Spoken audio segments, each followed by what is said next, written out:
determined to put an end to the affair. Angela called Father Michael and asked him to meet her at her house that evening. This time, she wasn't inviting him to the basement for one of their usual sessions. Instead, she planned to confront him, to tell him that it was over, that they could no longer continue their sinful relationship.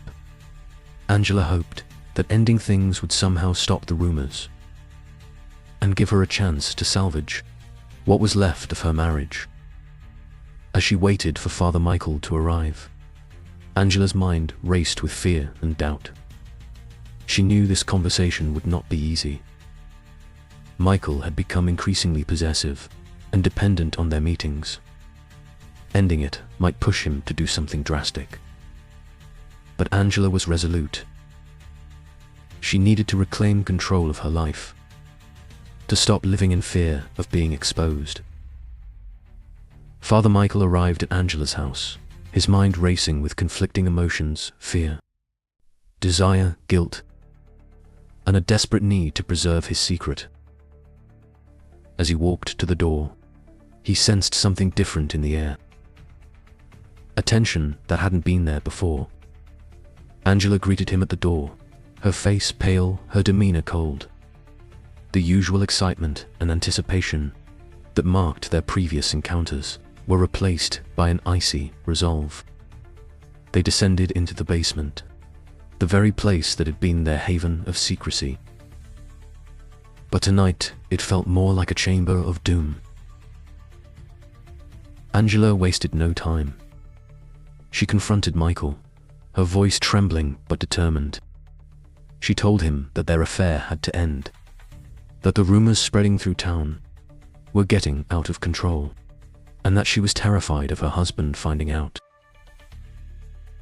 She demanded that Michael leave town immediately, suggesting that if he didn't, she would go to the authorities herself.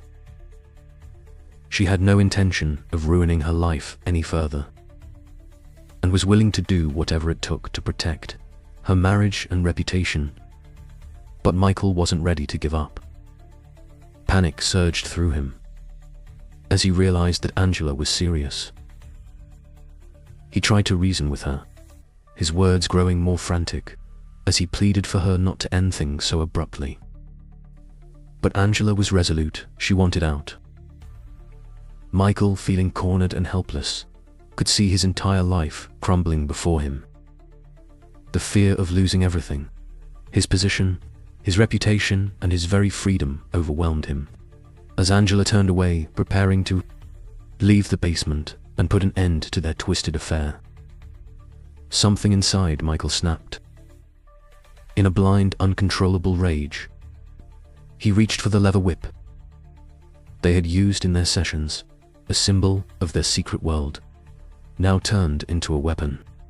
With terrifying force, he wrapped it around Angela's neck.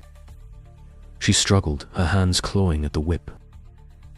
But Michael's grip was too strong, his desperation too powerful.